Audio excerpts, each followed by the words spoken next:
नारायण नारायण नारायण नारायण।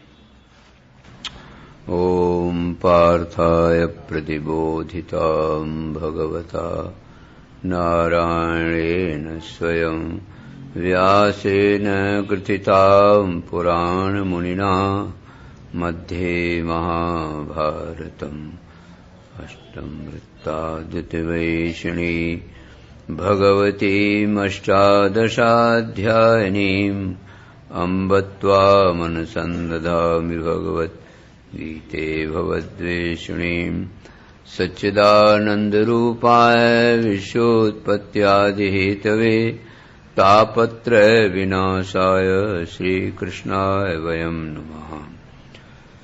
श्रुतिमपरे स्मृतिमपरे भारतमपरे भजन्तु भो भीताः अहमिह मन्दे नन्दम् यस्यालिन्दे परब्रह्म।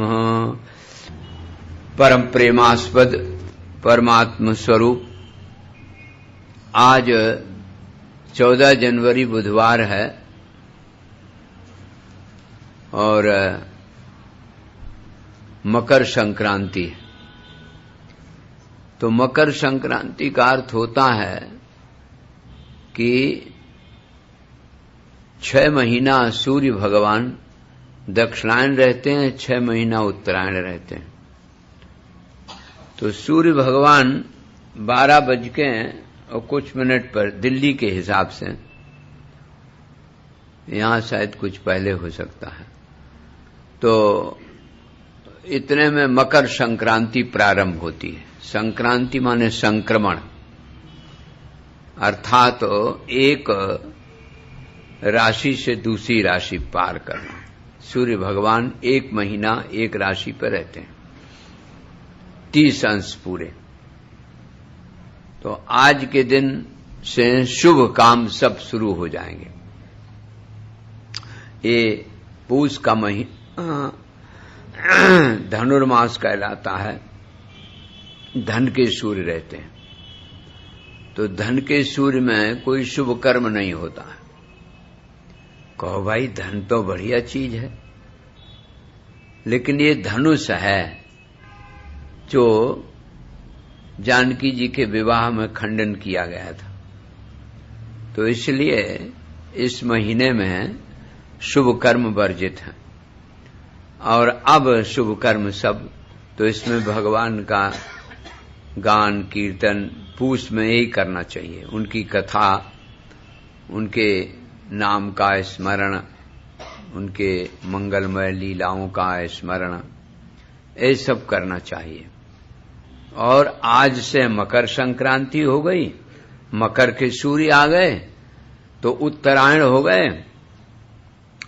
अब इसमें सभी शुभ कर्म भी होंगे, विवाह इत्यादि और भी सब शुभ कर्म प्रारंभ हो जाते हैं।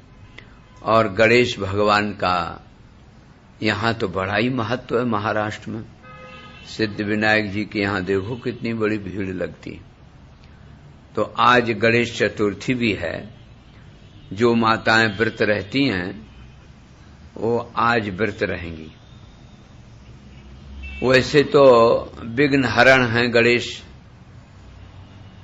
गीता प्रेस की डायरी में विघ्न हरण स्तोत्र भी दिया है गणेश जी का। उस स्तोत्र का पाठ करना चाहिए, चंद्र दर्शन करना चाहिए। ये सब आज के विधान हैं। अब वैसे तो दान पुण्य का हमेशा ही महत्व है, लेकिन आज के दिन शुरुआत होती है ना उत्तरायण सूर्य, तो इसलिए तिल दान लोग करते हैं। तिल के लड्डू बनाते हैं, तिल का और सामान बना करके देते हैं। तो वो भी एक प्रथा चाहिए, यह अच्छी प्रथा है। श्रीमद् भागवत के 11वें स्कंद में क्रमशः चल रहा है, तो उसमें बात आई है, श्रद्धाम भागवते धर्मे, भागवत धर्म में श्रद्धा करनी चाहिए। भागवत माने है भगवतो अयमिति भागवता, आज से हम सर्वरूप से भगवान के हो गए। सर्वरूप से भगवान के, तो अभी तक धन के रहे, पत्नी के रहे, पति के रहे, बेटा बेटी रिश्तेदारों के रहे, आज से भगवान के हो रहे हैं।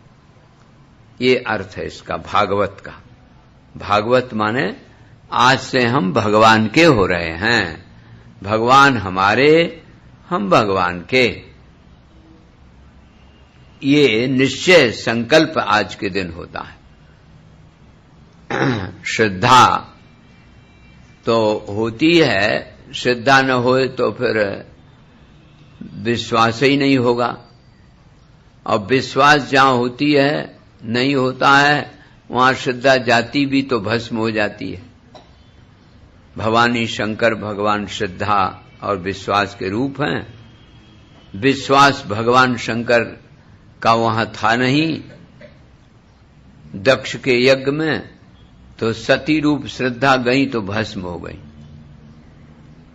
ये बहुत स्पष्ट बात है।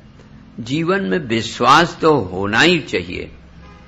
विश्वास भगवान शंकर का रूप है। देखो, ग्राहक का दुकानदार पर विश्वास और दुकानदार का ग्राहक पर विश्वास अगर न हो तो दुकानें न चलेगी। पति का पत्नी और पत्नी का पति पर विश्वास, पिता का पुत्र पर, पुत्र का पिता पर, और देवताओं पर विश्वास। लोग कहते हैं हम अंधविश्वासी नहीं है। हम कहते हैं विश्वास तो अंधा ही होता है। विश्वास की आंखें कहां होती? विश्वास तो भविष्य के लिए किया जाता है ना। तो विश्वास की आंखें नहीं होती, ये हमेशा के लिए याद रख लो। क्योंकि विश्वास तो भगवान शिव का रूप है। जहां विश्वास नहीं होगा, अनदेखे साजन का दर्शन कैसे हो सकता? विश्वास है हमें। जैसे आज आपको बताया मकर संक्रांति है, तो शास्त्र की बात पर विश्वास कर लिया और देखा तो वास्तव में सूर्य उत्तरायण आ गए। विवाह होता है, पंडित लगन निकाल देता है, उसी पर विश्वास हो जाता है। तो संसार में, प्रेम में, व्यवहार में, सब में विश्वास ही काम देता है। तो जब व्यवहार में काम देता है तो परमार्थ में भी विश्वास होना चाहिए। अनदेखा साजन है परमात्मा। शास्त्र कहता है कि हृदय से अर्जुन तिष्ठति, हृदय में रहता है। तो यदि हमें विश्वास नहीं है तो हम कैसे मानेंगे? इसलिए विश्वास एक बहुत बड़ी चीज है। श्रद्धा, विश्वास भगवान शिव और भगवान भगवती पार्वती जी का रूप है। श्रद्धा भी रखना चाहिए और विश्वास भी रहना चाहिए। परमात्मा हमारे हृदय में है, वो मिला ही है, मिलेगा नहीं, मिला ही है।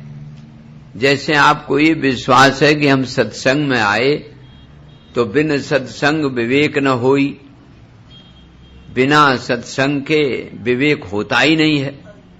तो ये विश्वास हो कि विवेक होगा। हां, वेदांत में विश्वास की जरूरत नहीं है, न श्रद्धा की जरूरत है। उसमें तो श्रद्धा और विश्वास ही अंतःकरण शुद्धि की चीजें हैं। ये विश्वास है कि मैं हूं, ये तो विश्वास मैं तो हूं ही हूं, इसमें विश्वास श्रद्धा की क्या जरूरत है। लेकिन उसी का चित्त शुद्ध होता है तब ये बात समझ में आती है। और चित्त शुद्ध श्रद्धा विश्वास से होता है। तो श्रद्धाम भागवते धर्मे अनिंदाप्यत्र ही। अनिंदा, निंदा किसी की नहीं होनी चाहिए।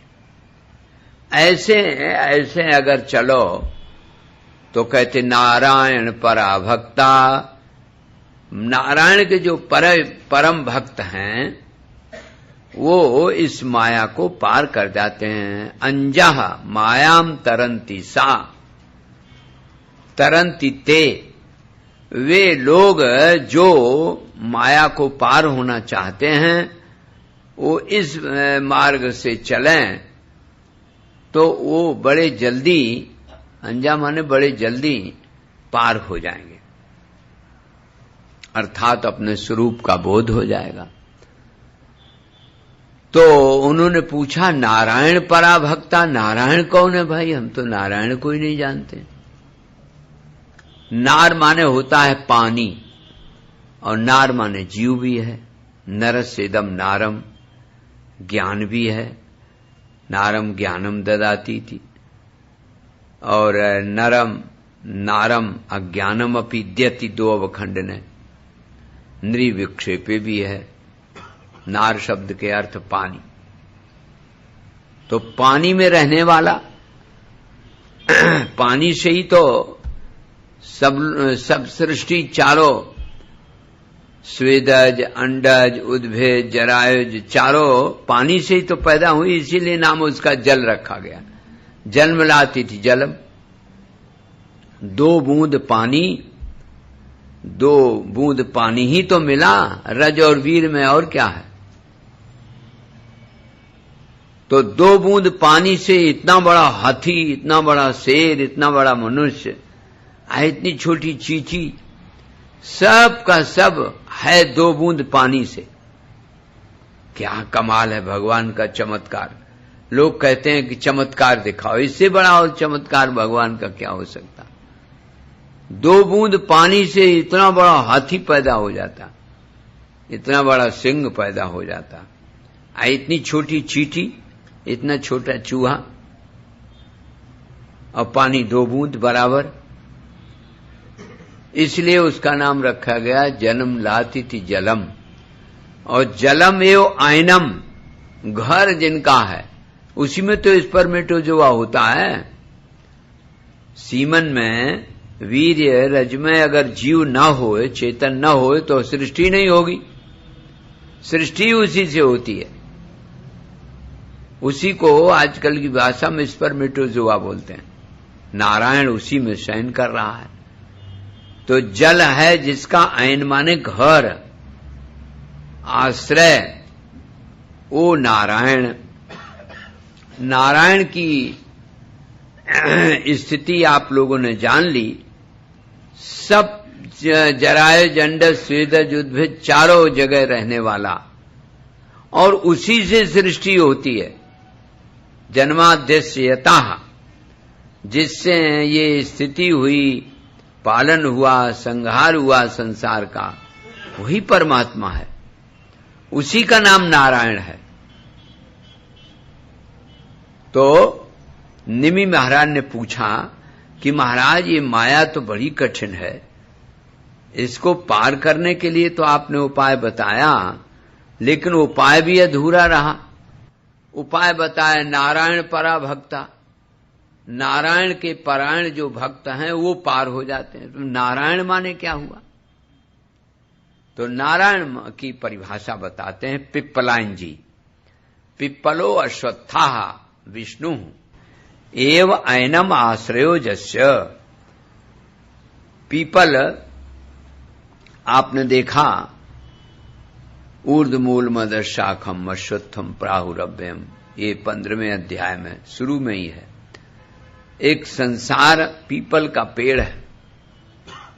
पीपल का पेड़ है, हां बोले उल्टा है। सो भी ऊपर को जड़ है, नीचे को तना है। ये कैसा पेड़?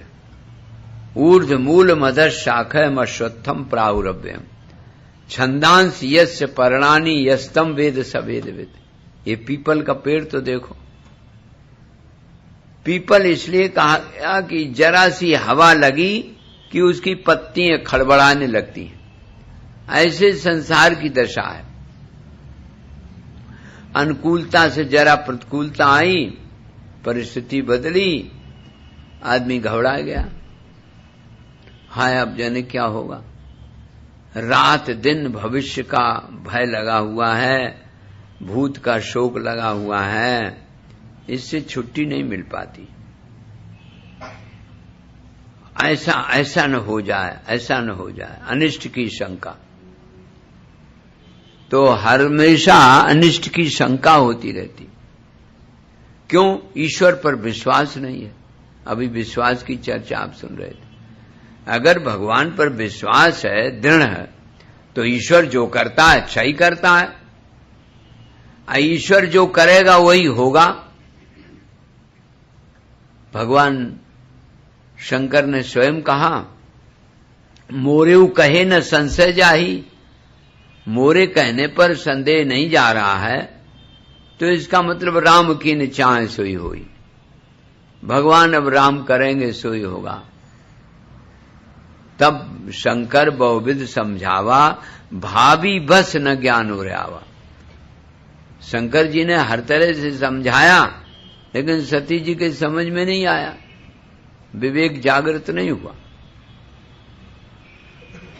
इसका मतलब कोई बहुत समझावे और समझाने पर नहीं आ रहा है, तो फिर वो भावी है। मंदोदरी ने बहुत समझाया रावण को, नहीं समझ में आया।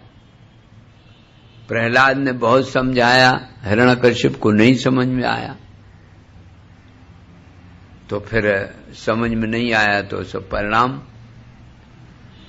तो इसलिए पहली बात तो खूब जीवन में श्रद्धा रखना चाहिए, श्रद्धा और विश्वास। अब दक्ष जी ने सब देवताओं को बुलाया और विश्वास किसी पे नहीं। ये कौन सा यज्ञ है? अरे भाई गणेश जी का हमने सुपारी से पंडित जी ने बनाया, ये गणेश जी हैं, इनका पूजन करो। बोले पूजन तो अब कर देंगे, लेकिन हमें विश्वास नहीं है गणेश में शंकर जी। बताओ, सुपारी में गणेश जी हैं, ये हमें विश्वास नहीं है, तो फिर पूजन करने से क्या फायदा? श्रद्धा विश्वास पर ही धर्म टिका हुआ है, पूजन टिका हुआ है, नहीं तो पूजन है बेकार। इसलिए भाई मेरे, श्रद्धा और विश्वास रखना चाहिए। नारायण हमारे हृदय में बस रहा है। वो हृदय इसलिए कह दिया, कहीं कहीं बुद्धि की गुफा कह देते हैं, कहीं हृदय कह देते हैं। है तो सब में व्याप्त चेतन, आत्मा सब में व्याप्त है, और उसी से सृष्टि हुई है, ये भी आप सुन लोगे। उसका परायण होने पर इसका अर्थ यह है कि कोई भी जीव जंतु, कोई भी प्राणी बिना उसके है ही नहीं। उसी से सृष्टि हुई है। जब नारायण तो शुरू से ही है, तो इसका मतलब हम उसी का दर्शन करें, उसी को देखें। नारायण परा भक्ता, जब हम आत्मस्वरूप का दर्शन करने लगते हैं तो उसी के परायण हो जाते हैं। और भक्त माने भात, ये जो चावल का भात बनता है ना, वो माताएं देख लेती, एक एक चावल कनी जब पक जाती है तब उसको भक्त बोलते हैं।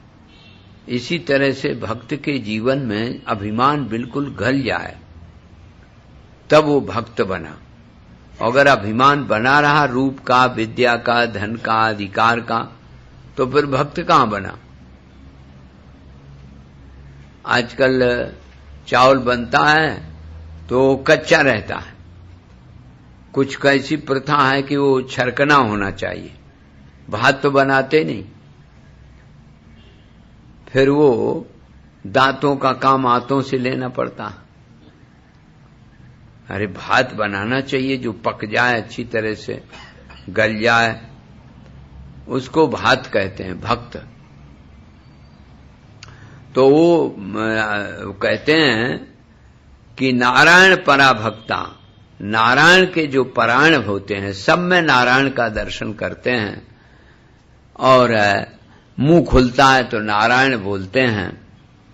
उसके परायण जो भक्त होते हैं वो बड़े जल्दी माया को पार हो जाते हैं। माया में ताम तरंती थे, वो माया को पार कर जाते हैं। तो बोले नारायण कौन है? तो पहली बात तो आपको बताई, नारायण हमारे हृदय में, हमारी बुद्धि की रूपी गुफा में इसलिए कहा गया जैसे पहचान आ जाए। अब बोले अंगूठी, किसी ने कहा अपने बाप ने अपने लड़के से कि देखो भीतर जाओ जरा स्वर्ण ले आओ। तो सब जगह गया, वो लौट आया कि हमें तो वहां स्वर्ण दिखाई नहीं दिया। वो अंगूठी, हार, कुंडल सब रखे थे। तो बोले यही तो स्वर्ण है, ये तो बना बनाया है, इसको गलाने की जरूरत नहीं है, ज्यों का त्यों है। इसी तरह से ज्यों का त्यों परमात्मा है, उसको देखने की चाहिए दृष्टि। तो वो श्रद्धा और विश्वास की दृष्टि से देखा जाता है। अब पिप्पलायन जी बताते हैं जिनका आश्रय एकमात्र परमात्मा है, नारायण है, विष्णु है, पिप्पलायन है। पिप्पलो पिप्पल वृक्ष अश्वत्था विष्णु एव ऐनम आश्रयो जस्य। परमात्मा के सिवाय और किसी को जानते ही नहीं। परमात्मा का ही भजन, परमात्मा का ही आश्रय, परमात्मा में ही रहते हैं, वो ऐसे पिप्पलायन जी हैं। वो कहते हैं स्थिति उद्भव प्रलय हेतुरहेतुरस्य यत् स्वप्न जाग्रस सुषुप्तिषु सद्बहिश्च देहेन्द्रियासु हृदयानि चरन्ति न संजीवितानि तद्वेहि परम नरेन्द्र।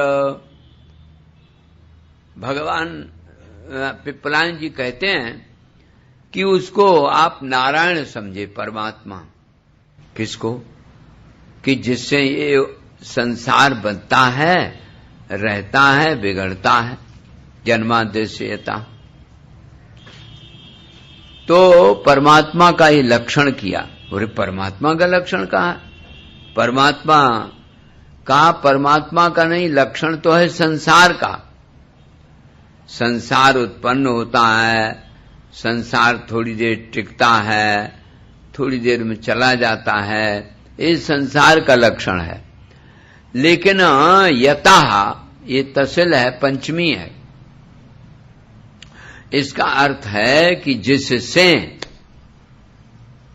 पंचमी व्यक्ति का अर्थ होता है, बड़ा सुंदर दिया, कहा कि जैसे वृक्षात पत्रम पतति, तो पत्ता तो कभी लाल होगा, कभी हरा होगा, कभी पीला होगा, कभी गिर जाएगा, कभी फिर लगेगा, लेकिन पेड़ ज्यों का त्यों रहता है। इसी तरह से ये संसार उत्पन्न होगा तो उत्पाद्य, विकार, संस्कार, आहार, आप और विनाश, ये 6 लक्षण लगे हैं। जायते, अस्ति, वर्धते, विपरिणमते, अपक्षीयते, विनश्यति। ये 6 लक्षण संसार के साथ लगे हुए हैं। तो कहते हैं संसार का लक्षण ये है। कहा कि यही परमात्मा का भी लक्षण हो गया, जिससे इस प्रकार का संसार पैदा होए, स्थिति, उद्भव, प्रलय उत्पन्न हो, माने प्रतीत होए। हेतु है वो संसार का, हेतु है। हाँ, और अहेतुरस्य, इस संसार का अहेतु भी है। माने संसार जब नहीं दिखता है तब भी उसका प्रकाशक है, और संसार दिखता है तो उसका प्रकाशक है। जैसे सुषुप्ति में तो जागृत संसार नहीं दिखता है, तो आगे लक्षण देते हैं, यत् स्वप्न जागृत सुषुप्तिषु सद्बहिश्च। बोले भाई तुम्हें ये शंका नहीं होनी चाहिए कि जो परमात्मा से जगत पैदा होता है, थोड़ी देर रहता है, थोड़ी देर विनष्ट हो जाता है, वो जरा लक्षण बताया। कहा हमें मोटी अकल है, जरा और बताइए साफ साफ। का प्रलय का हेतु तो है, जन्म का, स्थिति का, प्रलय का, लेकिन अहेतु कैसे है, कैसे उसका भी प्रकाशक है वो। तो उसका उदाहरण देते हैं। कैसे कैसे? सुषुप्ति में, सुषुप्ति में जब गहरी नींद आती है तब न विषय है, न अंतःकरण है, न कुछ नहीं है। लेकिन हम तो हैं, उस समय भी मैं तो हूं ही। तो मैं हूं और आनंद स्वरूप हूं, ये कैसे पता चला? बोले जागने के बाद बुद्धि से तादात्म्य हुआ साक्षी का। उसने कहा, जब औजार आया तब न कहेगा। औजार तो बुद्धि है, बुद्धि रूपी औजार ने ये बात बताई कि बड़े सुख से सोए, कोई कष्ट नहीं हुआ, बड़ा आनंद रहा। तो इसका मतलब उस समय तो कुछ विषय था नहीं, न अंतःकरण, न इंद्रियां, न विषय, कुछ नहीं था, न संसार। जिससे तुम सुख का अनुभव करते हो, बोले साथी मिले या सामान मिले, तो वो तो साथी सामान सुषुप्ति में, गहरी नींद में कुछ नहीं था, आनंद था। तो बोले आनंद था तो, लेकिन अंधेरे में था। वो तो अंधकार है, अविद्या है, अज्ञान है सुषुप्ति में। तो कहा समाधि में सही। समाधि में तो दृष्टा स्वयं प्रकाशक होता है, नहीं दृष्टोर दृष्टेर विपरलोपो विद्यते अविनाशित्वात्। दृष्टा की दृष्टि का कभी भी लोप नहीं होता है, क्योंकि वो अविनाशी है। देखने वाला दिखने वाला नहीं हो सकता, ये तो सीधी सी बात है। जो देख रहा है वो दिखने वाला कैसे हो जाएगा? हाँ, यही विचित्र बात है। इसलिए वो दृष्टा है। तो फिर उदाहरण दिया, बोले यत् जागृत सुषुप्ति सुसद्बहिश्च। जो जागृत और स्वप्न और सुषुप्ति में है और उसके बाहर भी है। अरे तो बाहर कैसे हो सका भाई? कहते जागृत अवस्था को देखने वाला दृष्टा वही है जो स्वप्न का देखने वाला, और वही सुषुप्ति का देखने वाला, गहरी नींद का देखने वाला, समाधि को भी देखने वाला। एक देखो विचित्र बात, जो अभी आप जग रहे हैं, जागृत का जो दृष्टा है, जागृत को जो देख रहा है, वही स्वप्न को देखता है। इसका मतलब है कि जो चीज जागृत में हमने नहीं देख पाई, जैसे जागृत में नवदेवी उपास्य रहे, ज्यादातर माताएं रहती और उनका आग्रह रहता है कि वो बिना खाए पिए रहेंगे, लौंग खोट। तो फिर रात में स्वप्न में खूब भोजन जम के होता है, क्योंकि जागृत में तो हो नहीं पाता, वो तो मजबूरी है ना। लोग क्या कहेंगे, एक ये डर रहता है। कहे तो व्रत रहा तो व्रत का व्रत और खूब खाया भी, तो सपने में खूब जम के खाए। हाँ, इतना खाया चाहे पेट फट जाए, लेकिन खाए बने रहेंगे, क्योंकि स्वप्न में है, उसे तो कौन कोई देखने आता। प्राय ऐसा होता। क्यों? अंतर मन में वो बात रहती है कि क्या बताएं, खाया नहीं तो स्वप्न में खाता है। तो अपनी वासना ही मन में भरी हुई होती है, वही वासना के अनुसार विषय दिखाई देता है। विषय है नहीं, तो परमात्मा है जो का त्यों। दृश्य जगत में जो विषयों की कल्पना होती है वो मन कर लेता है, मन वासना भरा है, वो कल्पना कर लेता है। जैसे पूर्व पश्चिम उत्तर दक्षिण देश की कल्पना है, काल की कल्पना है, ऐसे ये भी एक कल्पना है। तो इस कल्पना में कल्पना करने वाला तुम्हारा स्वरूप है। ये बताते यत् स्वप्न जागृत सुषुप्ति सुसद्बहिश्च।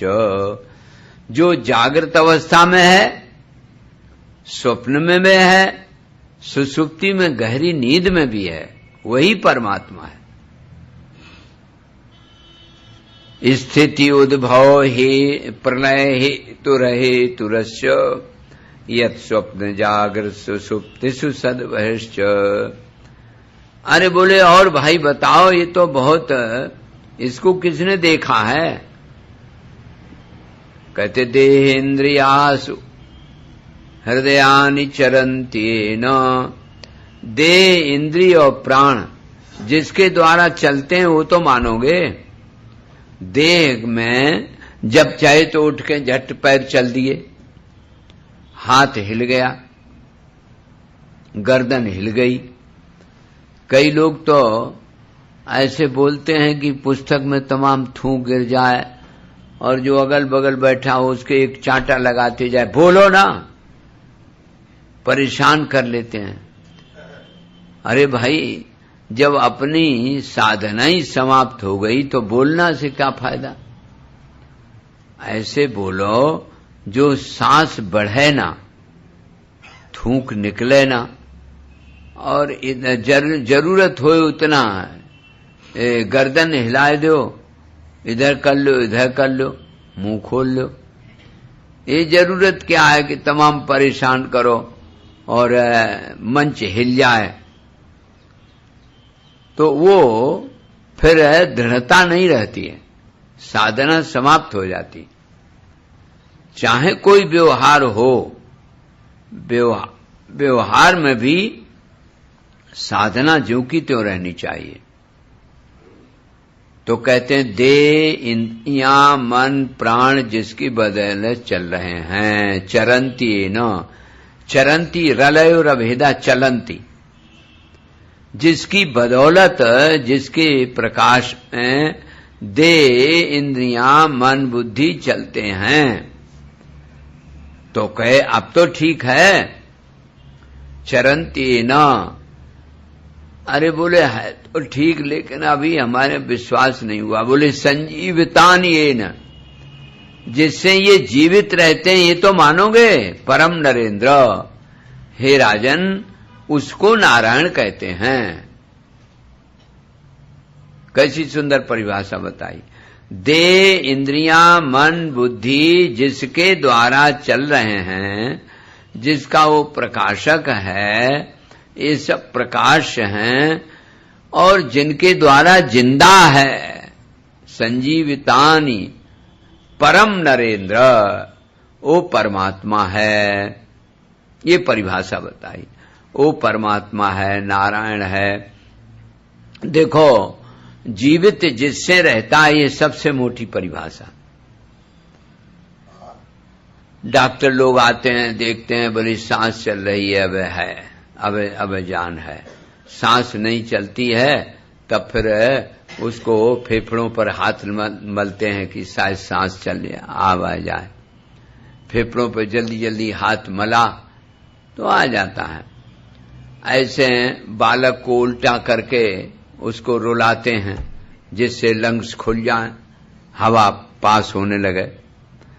तो ये उपाय करते हैं। जरा सोचो, संजीवितानि येन, जिसके द्वारा ये देह इंद्रियां मन बुद्धि प्राण चल रहे हैं, वो परमात्मा है। ये तो बता दिया, ये तो परिभाषा मोटी हो गई। पहले बताई स्थिति, पालन, संहार, इनका कारण और न कारण का भी प्रकाशक, हेतुरस्य। अब फिर उससे भी जब समझ में नहीं आया तो बताए यत् स्वप्न जागर सुषुप्तिषु सद्वयश्च, जो जागृत अवस्था में है, स्वप्न में भी है, सुषुप्ति में भी है और बाहर भी है। तो कहा ये तो जागृत स्वप्न सुषुप्ति की तो बात थोड़ी सूक्ष्म है, ये तो हमने तो देखा नहीं। तब कहा कि अच्छा ये तो बताओ, देह इंद्रियां मन बुद्धि जिसके द्वारा प्रकाशित हैं, उसको तो जानते हो। बोले वो भी जरा मोटा है। का संजीवितानि येन, जिससे ये जीवित हैं, उसको तो जानोगे, वही परमात्मा है। अब जीवित किससे हैं? तो चलते जाओ, पहले देह देखो। तो तुमने इतने वर्षों से अपने आप अनुभव किया है, दूसरे की किसी शास्त्र की प्रमाण नहीं मानो, अपने आंखों से देखा। पहले देह छोटी सी थी, बच्चा था, छोटी उंगलियां, छोटा हाथ पैर, छोटे, घसीट घसीट चलता था। फिर वो शरीर खत्म हो गया, दूसरा शरीर मिल गया। तो शिशु हुआ, फिर कुमार हुआ, फिर पौगंड हुआ, फिर ऐसे ऐसे बचपन हुआ। तो वो तो आपने अपना अनुभव किया है ना कि देह बदलती गई। अच्छा, इंद्रियां भी छोटी छोटी थी, आंख, कान, हाथ पैर सब छोटे छोटे थे, बड़े हो गए। हर 7 वर्ष में विज्ञान भी बताता है कि शरीर के सब पेच पुर्जा सेल्स बदल जाते हैं। तो जो 7 वर्ष में बदल गया, 5 वर्ष में बदल गया, बदलने का मतलब वो मर गया, दूसरा आ गया। तो ये तो हमने स्वयं अपना अनुभव किया है, ये किसी शास्त्र की बात नहीं है। देह को हमने देखा कि पहले छोटी थी, फिर बड़ी हो गई, जवानी हुई, बचपन हुआ, फिर बुढ़ापा आ गया। ये तो हम देखते गए ना। तो जो हम प्रमाणित हैं, अपने आप अपनी देह के बदलने को देखा, इंद्रियों को बदलने को देखा, और मन को बदलने में तो देर नहीं लगती। दिन भर जाने मन कहाँ के कितनी जल्दी बदल जाता। ये तो सबका अनुभव है। कहते भी हैं हमारा मन नहीं लग रहा, तो इसका मतलब हम कोई दूसरे हैं, मन हमारा दूसरा है। हमारी बुद्धि, ये नियम है कि जहां मेरा का टीका होता है वो मैं नहीं होता है। जहां मेरा जोड़ा जाएगा मैं कैसे हो जाएगा? मेरा मैं कहीं बोला जाता है। तो मेरी देह, मेरी इंद्रियां, मेरा मन, मेरी बुद्धि, ये बुद्धि भी बदलती है। देखो, आप अपने आप देखो, अभी एक कोई दूसरा निर्णय करे, दूसरा निर्णय हो जाता। अर्जुन का निर्णय था कि इनको मारने से पाप पड़ेगा और वर्ण संकर हो जाएंगे, ये निर्णय था बुद्धि का। और फिर अंत में नष्टो बुहा स्मृति लब्धा प्रसादान में अच्युत, जो ये कह रहा नयोत्सित गोविंद वही करिष्ये वचनम तव, वही कह रहा है। इसका मतलब बुद्धि बदली। जो व्यक्ति ये कह रहा था कि मैं युद्ध नहीं करूंगा, वही कह रहा है कि मैं युद्ध करूंगा। देखो, करिष्ये वचनम तव, तुम्हारी बात हम मानेंगे, युद्ध करेंगे। तो बुद्धि भी बदलती है, देह भी बदलती, इंद्रियां भी, मन भी, बुद्धि भी, तो सब बदलता है, लेकिन मैं कभी नहीं बदलता। न तो उसका कभी अभाव देखा गया है, मैं नहीं हूं ऐसा कोई नहीं कह सकता, और मैं बदलता भी नहीं हूं, मैं तो वही हूं। देह बदल गई, इंद्रियां बदल गई, मन बदल गया, बुद्धि बदल गई, सब बदलता जा रहा, लेकिन उस बदलते हुए को देखने वाला मैं बराबर एक सा ही रहा। इसी मैं को नारायण कहते हैं, इसी मैं को परमात्मा कहते हैं, इसी को आत्मा कहते हैं। इसलिए परमात्मा का अनुभव आत्मा के रूप में ही होता है। अब पूछते हैं मैं कौन हूं? अब भाई तुम जानो तुम कौन हो, और दूसरा कोई कैसे बताए? मैं का परिचय दूसरा कोई कैसे बताए? मैं का परिचय तो तुम स्वयं हो।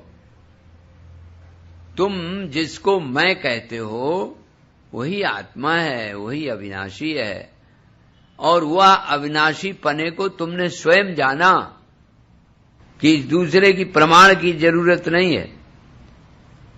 देखो जरा सोचो कि तुमने देखा कि देह बदलती गई, स्वयं अपनी देह को देखा ना सबने? बोलो भाई, देह बदली, इंद्रियां बदली, मन बदला, बुद्धि बदली, मैं नहीं बदला। मैं बदल गया क्या? मैं बदलता भी नहीं है और कभी अभाव भी नहीं देखा गया। तो मैं रूप आत्मा हुआ, यही आत्मा का अनुभव हमेशा जब होगा परमात्मा का, तो आत्मा के रूप में ही होगा, क्योंकि मैं का कभी अभाव नहीं है। प्रत्यक्ष और अनुमान, उपमान, शाब्द, ये जितने भी प्रमाण आठों हैं, वो प्रमाण का विषय नहीं है। कोई कह दे कि इस प्रमाण से मैं सिद्ध, अरे मैं अपने आप, अपने को अनुभव है, मैं हूं, ये तो हमें स्वयं अनुभव है। अनुभव माने होता है, भव माने शंकर जी, आत्मा, उसके अनु माने पीछे, पीछे लौटते जाओ, देह के, इंद्रियां के, मन के, बुद्धि के। अब बुद्धि का प्रकाशक कौन है? वो तो अनुभव है, हम ही हैं, हम ही प्रकाशक, मैं जिसको कहता, तो वो है। तो बोले वो किससे प्रकाशित हो? नैतन मनो विशति वागुद चक्षुरात्मा। नैतन मनो विशति, उसमें मन की दाल नहीं गलने की। वही कोई कहा है, एक बड़ा उपनिषद में बढ़िया दृष्टांत है, कहा कि सब इंद्रियां चली परमात्मा को खोजने के लिए। तो बोले हम लोग सब नारी हैं, कोई नर मिलता तो फिर ठीक रहता, अकेले कहीं कोई बात हो। तो बहुत खोजा, नहीं मिला। तो एक उधर से नपुंसक जी आ रहे थे, बोले हाँ तुम ठीक हो, तुमसे हमें कोई खतरा नहीं है, तुम साओ रहो, तो हमारे साथ चलो। कहाँ चले? कहा जहां हम चले। तो चल दिए नपुंसक जी, साथ में सब इंद्रियां, मन नपुंसक है इसलिए बताया गया, साथ में सब इंद्रियां चली परमात्मा को खोजने के लिए, लेकिन कहीं परमात्मा मिला नहीं, क्योंकि बाहर है ही नहीं, वो तो भीतर है, भीतर बाहर दोनों का प्रकाशक है। यद गत्वा न निवर्तन्ते तद्धाम परमम्, जहां पे पहुंच करके लौटना नहीं होता। तो यद प्राप्त मनसा सह, यही आया, जिसको प्राप्त नहीं कर सके मन के साथ दौड़े, और दौड़ने से इंद्रियां भी नहीं पा सकी, लौट आई। क्यों? वो तो परमात्मा, तुम्हारी आत्मा तुम्हारे मैं के रूप में है ना, तो मैं को बाहर कहां खोजोगे? मैं बाहर भी है, भीतर भी है। आपका जो मैं है, आप जो अपने को मैं कहते हो, वही तो परमात्मा आत्मा है, उसको बाहर कहां खोजा जाए? इसलिए कहा गया नैतन मनो विशति वागुद चक्षुरात्मा, उनमें वाणी काम नहीं कर सकती, और नैतन मनो विशति, और मन वाणी से और इंद्रियों से, चक्षुरादिक इंद्रियों से परे है वो। तो वो तो कहने की बात है, समझाने की।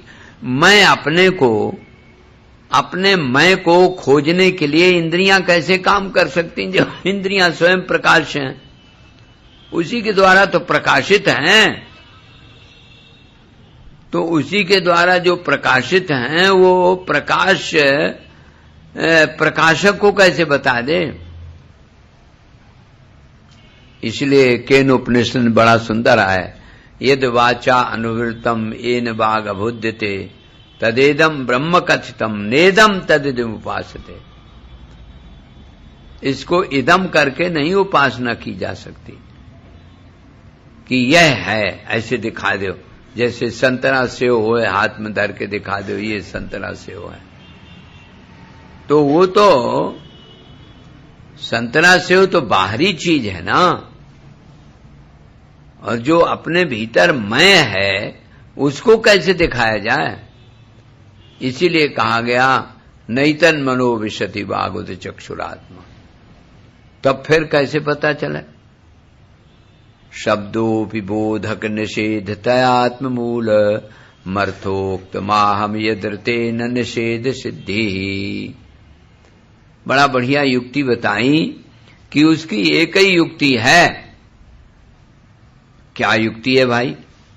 बोले शब्दोपि बोधक निषेध तयात्म मूल।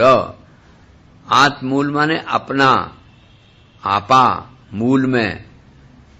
तो शब्द तो बता सकता है, कहा शब्द भी नहीं बता सकता।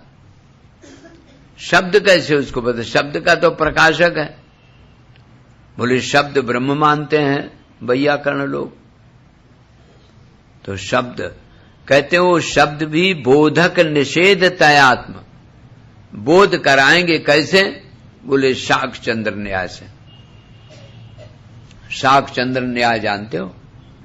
जैसे ध्रुव तारा देखना है, तो ध्रुव तारा मालूम नहीं है, कैसे करोगे मालूम? कहा कि देखो पहले पेड़ देखो, उत्तर की ओर देखो। उत्तर की ओर देखा, जो पेड़ दिखाई दिया उस पेड़ को देखा। पेड़ देखा, अब पेड़ देखा, हाँ, अब उसकी पूंछी देखो, अंत में देखा, उत्तर की ओर उसकी पेड़ की देखा। फिर एक देखो वो चंद्रमा है, हाँ चंद्रमा तो दिख रहा है। चंद्रमा देखा, उत्तर की ओर देखा। फिर देखो बहुत से तारामंडल दिखाई दिए, खटोला सा है, हाँ है। तो उत्तर की ओर खटोला जो है उसके भीतर एक चमकता हुआ दूर तारा दिखाई देता है, ध्रुव तारा हो गया।